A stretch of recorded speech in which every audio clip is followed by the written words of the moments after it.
Welcome to the Neijiaquan podcast. This is Isaac. This is episode 11. In this episode, Jess and I discuss the internal-external martial art of 8 Drunken Immortals. And when I did that with Bruce, we talk about chapter 4 of the Energy Gates book. We discuss what the Energy Gates are and how you feel them.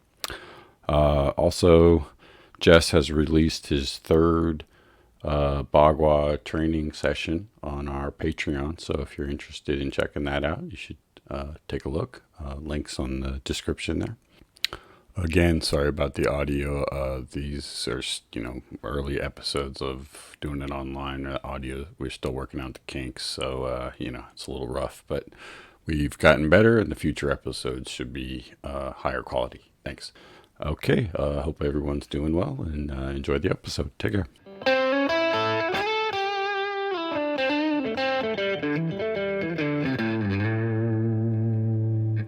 Welcome back. Moving forward through the opening energy gates of your body forward here, we're talking about the biography of the author. At this point in Taiwan, he explored the half-internal, half-external kung fu styles of the 8 Drunken Immortals, Northern Praying Mantis, Fujian White Train, Northern Monkey, and Wing Chun. Some of the other books talk about these martial arts, some of the people he visited, some of them he learned from, some of the schools he studied with, but from what I can tell on this list, the only one he ever taught was the 8 Drunken Immortals that you guys did in Fairfax. Did you ever see anything about the Northern Praying Mantis or Fujian White Train when you guys were training? He never taught any of it. He a couple times demonstrated some of the White Crane, how mostly in respect to how it was different from Tai Chi. Show how an external form would do it versus Tai Chi. We did do the 8 Drunken Immortals for about a year, way back in, I guess that was probably, I'll say 94 or something like that. Nice. In terms of 8 Drunken Immortals, I was looking through Power of Internal Martial Arts, where he talks a little bit about that. He says, one afternoon in a Taipei park, I saw a group of 8 people doing an unusual martial art under a tree. The group was led by an old man who moved like a teenager. I watched for a while, and pretty soon the teacher and I got into a conversation. He was surprised that I could speak Chinese and had a love of Taoism. He said his method was called 8 Drunken Immortals, and that it was part of a Taoist lineage, not part of the Shaolin method. He asked if I would like to learn. So it sounds like he learned this sort of randomly in the park, just managed to stumble across a group and get into 8 Drunken Immortals. Yep, that's what it sounded like. I mean, when we did it, it was primarily technique based. It didn't have a lot of forms. So it was kind of, here's a feeling of, a type of application or whatever, like a happy drunk or a lost drunk or a drunk that wants to give you something. And then that would kind of carry into a movement, right? And you sort of do a particular application, but it wasn't like this is the movement. And then it was more like this is the sort of way you move, this is how you're moving. And then here's an application that can come from that type of motion. So it was a lot of, there wasn't any extended forms. There were just movement and feelings you're trying to accomplish. Yeah, it was more like he'd slap you in the head, and then that was, that's how you get the technique. It was the only time that we really did any sort of free sparring stuff. We would all stumble around the room doing the drunken kind of get it going thing, and then you would roll into somebody, and then that would start kind of a push hands thing with them a little bit, and then that could carry up, and then by the end of it, you'd be rolling around on the ground with doing ground fighting stuff with one guy, and then sort of bounce off of him, and then fight somebody else for a minute. So that was kind of fun. So could you describe that? Could you describe that opening movement that you would do to sort of get the energy going? So the first thing was sort of, if you took a basic standing posture, the Energy Gates thing, you were with one or both hands stirring below your feet, and then you would bring the as you put it, the immortal elixir up from the ground, and you would drink it from, an imaginary glass. And there were So different over your head, you left your hands?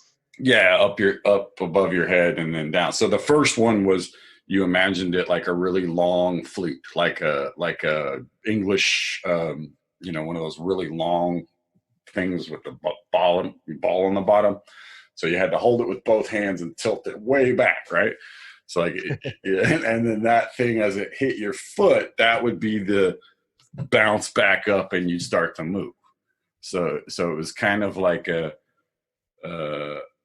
very external way of getting your energy to go down to your feet, up to your head, and down to your feet, and up to your head, until that got your body moving. So not the refined way of carefully moving your awareness inch by inch through your body, but just more a sloshing feeling of bouncing. Yeah. It was a lot of this sort of do a physical movement that mimicked an energetic thing, and then kind of let your body just go with it.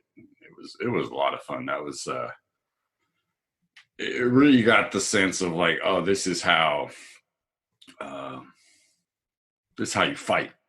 This is like not spar, like you just, where you could flip this switch and all of a sudden you're just sort of this stumbling drunk, and it's totally unpredictable. So it was like really hard to read what you're doing. So the line that stuck with me was, you can't know what I'm doing if I don't know what I'm doing, right? So if I have no idea what I'm going to do, there's no way to predict what that is. And so it had a similar spontaneity to Bagua in that sense, but the movements were more like, they were easier and sort of clumsier. And loose. I get the sensation of those loose whipping strikes that he likes to do sometimes. Right. Your whole body's just whipping along. Yeah. I mean, it really, the thing you see, I mean, I think it's out there still, that black and white video of him from Denver, where he's doing he does some monkey and he does some other things. Oh, right. Okay. Yeah. And he mentions monkey in here as well. And he does that's where, he does the white crane stuff. We saw that, we got that from one of his old students in Denver. And, that right. You really see that sort of liquidy kind of flappy thing going on. So I think that was a part of that was from the drunken training. But those I mean, it seems like they both have that similar. I mean, I think that's he talks about the internal, external stuff that he learned from Hung Yishang, right? And that he, the tank shootout, when I think when he first came back. Is that what they called internal Shaolin at one? Yeah, they call it internal Shaolin originally? Yeah, so he used to teach what he called like internal Kung Fu or something like that, which was, the early days where it was more just, here, fighting techniques. And, I think that's, there were like a few people that he taught that to. And, and now it's more like the official Xingyi and Bagua and Tai Chi are the main course. Yeah, in the past he has taught a little bit. Spontaneous motion, things just start happening. Totally, it's wild. It happened twice. It was like, whoa, that's not something I do. Like, you're just rolling back, nice. Yeah, falling backwards, doing a backwards somersault, and then coming back up on my feet. It was like, whoa, cool. And yeah, I mean, there was a lot of that stuff where because you get this, it's the folding, right? So the key thing in that stuff is the idea that you have this ability, like basically all your joints have the ability to sort of fold in on themselves as well as go out. And that's where that thing of, we're talking about the break falls or it's like you something hits your body, you collapse into it, and then you spring off of it. So a lot of it is very similar to, when you do the Jibengong stuff from the Gao style, and you do those kind of whippy, like body wave motions. It's like that's, and you get that kind of little bit of a wave through your It's spine. shifting your weight and you're whipping your arms kind of, and you get a and you get a sort of wave through your spine and through your torso, and but it's that, but without any, there's, like I said, there's very little form to it, so it's just kind of takes you wherever you want it to, and then if you start going in a direction, you just fall into that direction. It's fun. One of the drills we did one time is where you lay on the ground and you roll like a barrel sideways, barrel roll. I don't know the name for that, but you roll sideways across the floor. Yes, that was a big part. So what we would do is you'd roll. It was a basketball court, so you'd roll one way, roll back, and you were tucked in like you were wrapped inside a carpet or something. And the idea was to make sure that nothing was sticking out, like your elbows or your knees, because if something was sticking out when you roll over, you'd bang that thing. And so you'd roll one way, roll back, and then get up. So you'd be super dizzy. You get up, and then you'd have to start moving around. And so it was this thing to kind of mimic what it was like, I think, to be a little bit intoxicated, where you stir up some kind of internal thing and then try to move from there. So to mimic your drunkenness by rolling around. Yeah, it's that stableness. There's another thing here. He says that when upright, they often appear to have no body solidity at all. They look totally vulnerable and wide open. And yet when their opponent seeks to take advantage, he finds himself throttled without knowing why or how. Yeah, that's pretty cool. That's good description. So it's hard to sort of really flowing with everything. And things come at weird angles, because it's like, it's sort of like hitting one of those. He would always talk about those old punching bag things. I forget what they're called, weeble wobbles or something. Like you hit it and it would bounce back up and kind of wobble, right? Because it was like a big balloon with a weight at the bottom, right? And that kind of, just weeble wobbling back and forth. There was like weebles wobble, but they don't fall down. I don't know the reference, but that's what he used to say.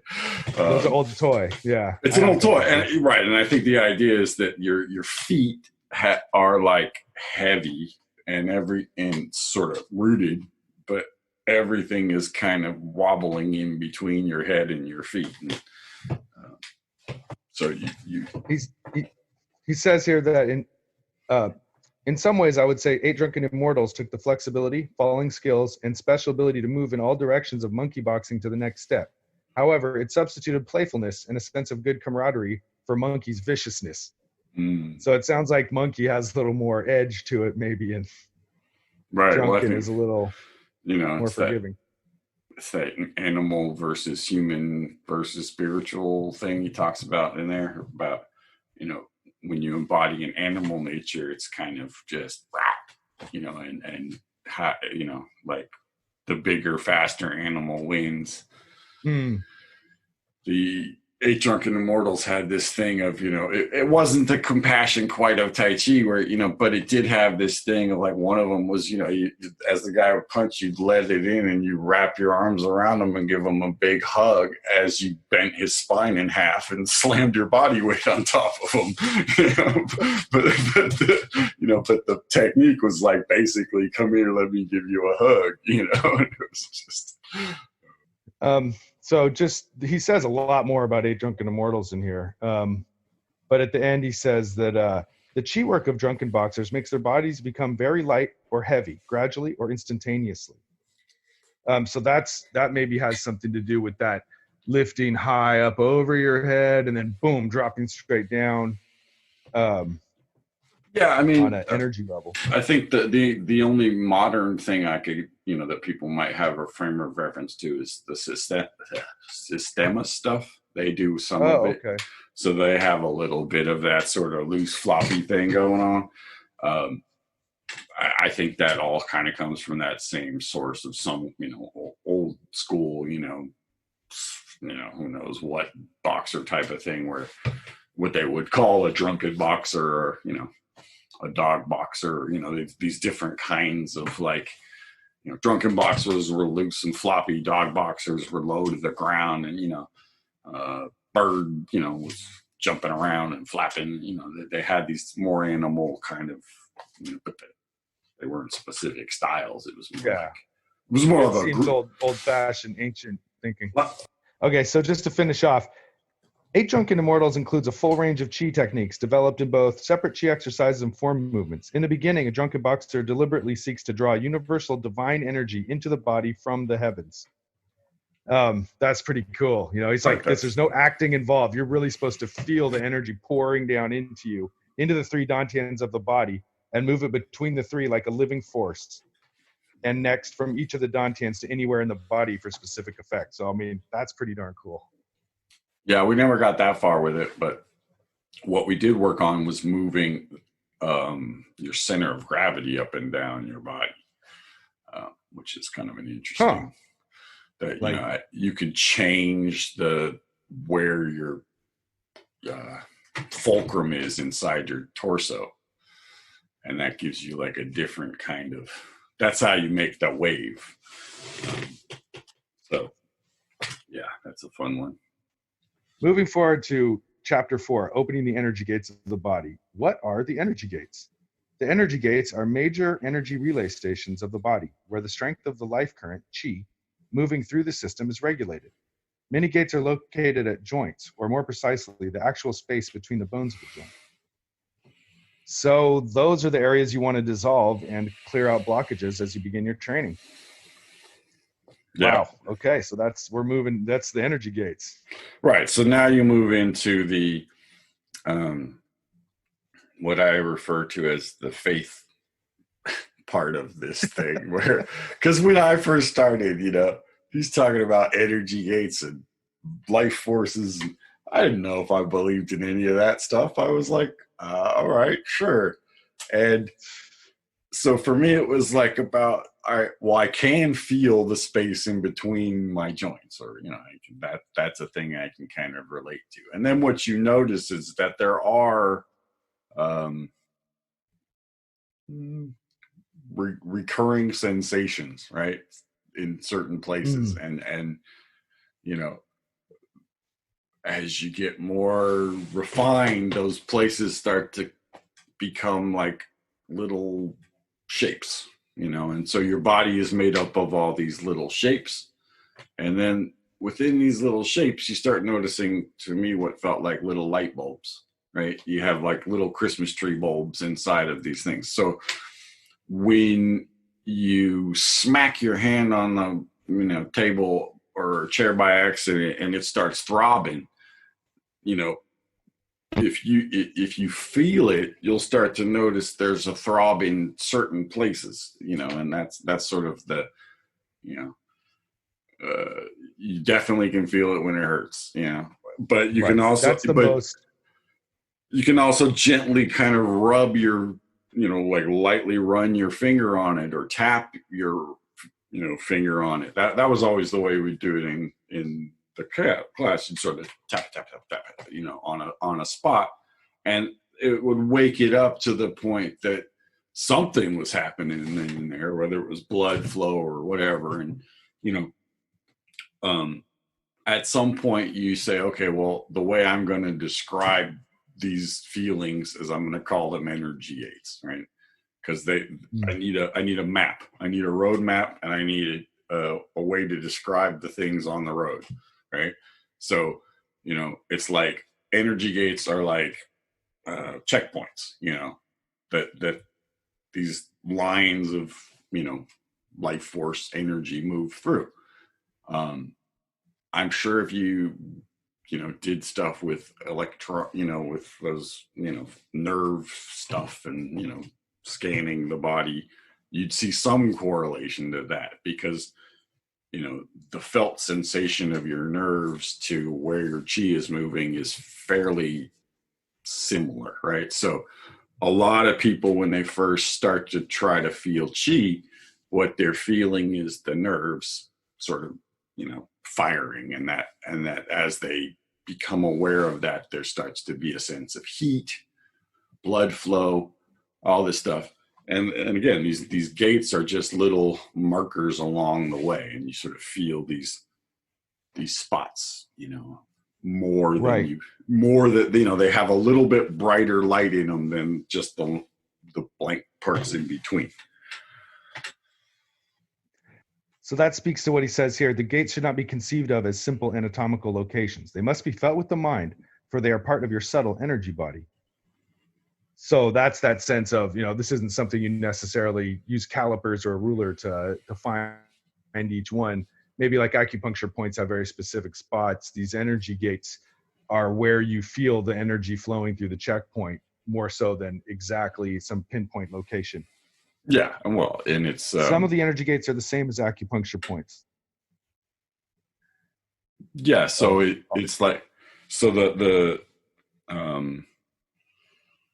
you know, where the point is sort of on a, you know, 2-dimensional or you know, even the 3-dimensional model doesn't actually mimic, because, you know, if the whole you know, quote unquote energy body is expanding and contracting and shifting and moving around, there's going to be little differences in where these things are. You know, I don't know if that really is that most important thing in the beginning, as much as they give you a general idea of places to focus, right?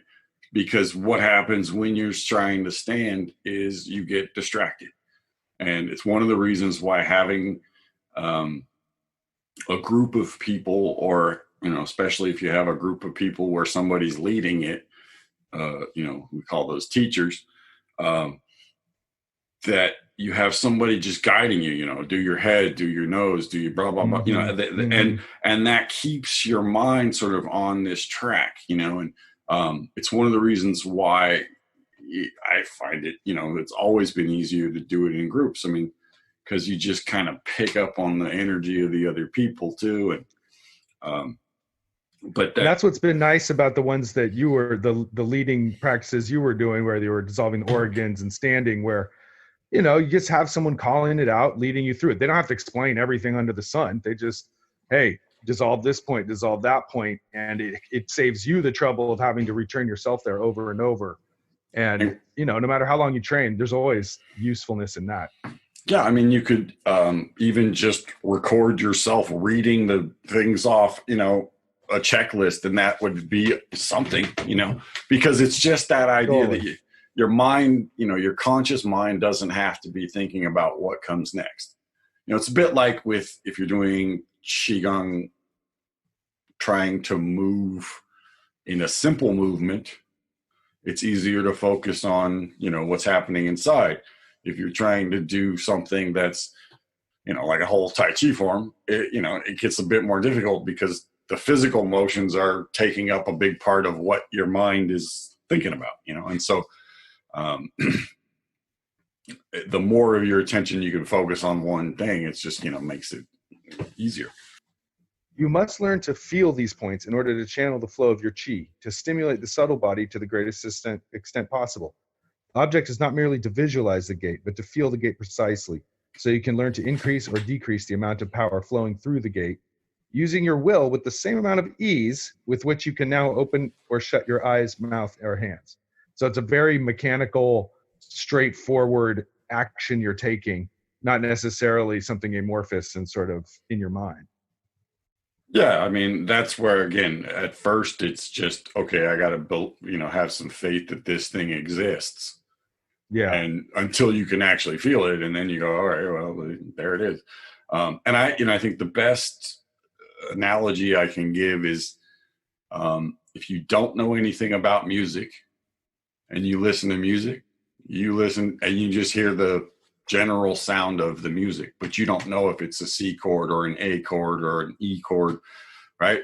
And you definitely don't know if it's a seventh or a, you know, minor chord or any of that stuff. You just hear it as music. Where if you understand the structure of music, you're going to hear that same thing in a very different way. And it's the same kind of thing. I mean, the example I always give is, think about an orchestra. If you listen to 100 people playing, how many people can you hear, right? How many individual people can you point out and say, that guy's playing this? And then how many of those people can you tell if they're making a mistake? Because if you can hear the one guy in the 100 that's making a mistake, that's the kind of level of attention, or whatever you want to call it, that you have to have inside your body. So the first big thing is to get the sense of, your senses going out, right? Your feeling, your hearing, your eyes, everything, all of that. And you try to get that to go in. So the sense of feeling the inside of your body becomes as tangible as what you see in front of you. So you don't see something in front of you and question whether or not it's there or that it's real, right? You look at it, you see a light bulb, you go, that's a light bulb, right? And you don't question yourself. I mean, well, I hope not. You don't question whether or not that's a light bulb. And part of what you have to start getting inside your body is, okay, I feel this thing. I don't know exactly what it is, but I'm not going to question that it exists. I'm going to accept that it exists and, work at trying to feel it. Now, one of the other things he brings up is that, since this is your energy body, if you're feeling low, your energy gates are going to sort of shrink in size. If you're feeling all good today, then your energy gates are going to be palpably stronger and feel larger geographically inside your body. So that's every day your energy gates are going to fluctuate in size and shape in a way that your physical body much less so. Yeah, I mean, and it doesn't necessarily go that direction. I mean, it could go the other way too, right? You get really pissed off and your energy gets real fucking big. No one's going to want to be around it, but it's going to take up a lot of space. You can also get real happy and just want to be totally introverted and pull into yourself, So, but yes, I mean, it's about having these, experiences. That's the Taoist part about it. It's like, you stand, you feel stuff, and that's it. Like, and the same way, it's the classic description is it's like the weather, right? You could stand in one place and the weather will change, and it'll be sunny sometimes and warm, and other times it'll be crappy and cold, and everything in between. And that doesn't change, much. So that's kind of how you look at your feeling in your body. Is it's like some days it's like, this does not feel good, but you do it anyway. And other days it's like, oh, this feels great, and you still do it, and that's the piece about, the pleasure and the pain are both things that you dissolve, right? It's like, definitely. So just to wrap up this section, he brings up the idea that the key point in the process of experiencing and dissolving these energy gates, you always travel down the body during the releasing, dissolving process at first. So that seems to be the overriding next instruction is, as you explore the gates in general, you're going to go from top to bottom. Well, that's a safety precaution, that the stuff you do where you're not going down, you need to have a really good base foundation in terms of how to deal with it before you start doing that on your own, right? So that's the kind of thing you do with a teacher a whole bunch. So you learn how to, the way I always describe it is, it's like how to put out the fire, right? Once you know how to use the fire extinguisher and the hot fire hose, and in some of the cases call the fire department, you don't want to start doing those things, right? And once you have that piece, then you can start kind of delving into it, because you'll have a way out if things get hairy. But if you don't have a way out, a way to ground yourself, it's not, it's just not worth the risk. So that downward sensation of energy constantly dripping, sinking downward, that gives you this grounding that allows you to do maybe more out there type practices, but you have this sort of grounding down through your legs, through your feet into the ground. Right. So you'll always have some protection maybe, or just a solid basis. I mean, I've seen it a few times where people do things and they bring up a lot of energy, and, it takes them several hours to come back down, and it's that's not great. You want to, so part of it is being able to, at the end of your practice bring everything into you and settle it, the same way you would if you did, if you were doing Shingi or Bagua, that, at the end of your thing, you do some circles with your arms to store everything in your belly. Or, if you're doing Tai Chi, you do the closing movement is about bringing everything into your belly and quieting it all down so that it's like it doesn't agitate your system. Right, and that brings up the whole thing that's both of us have seen happen before in big groups of people dissolving, where suddenly you'll hear a crash off in the distance and jump out and look over, and sure enough, somebody dissolved and fell down because they weren't, they started dissolving down into their legs, but their mind wasn't present, and they were sort of over exerting their energy system, and so they sort of like lost their balance and tipped over. Yeah, that downward flow helps prevent that. Yeah, and it's that feeling of, I think, where it's a bit like dropping in an elevator or something. You kind of get you get a little wobbly sometimes if it goes too fast. That's sort of what happens. Or like it's kind of like getting seasick, I guess, maybe, where you have this internal sense of you just don't feel right, and then you just kind of get dizzy and boom, I've seen it, happen. Might happen to some guy in my first class. It was like, whoa, that's a trip. That's crazy. Yeah. But it's also, can manifest in much more subtle ways, and it could just be that after you finish practicing, you just feel agitated and like not settled and kind of like, easily, annoyed or whatever. And so part of it is to just kind of make sure that because you're in a sense, like you can think of it as an antenna, right? You've turned up your antenna to start to feel things, right? To really get sensitive about stuff. And you don't necessarily want to have your antenna up all the way when you go out into the world, right? You want to modulate that thing, bring it down a little bit so that everybody around you is not, freaking out your little feelers, Well, it feels like a good place to end for now. All right, great. Hey, it's Isaac again. Just a reminder to like and subscribe. Also, check out our website, www.watertradition.com. There's some free Zoom classes going on Sundays on standing that, relates to the stuff we've been talking about in the book, as well as classes on Shingi and other things going on. So check it out. All right, take care.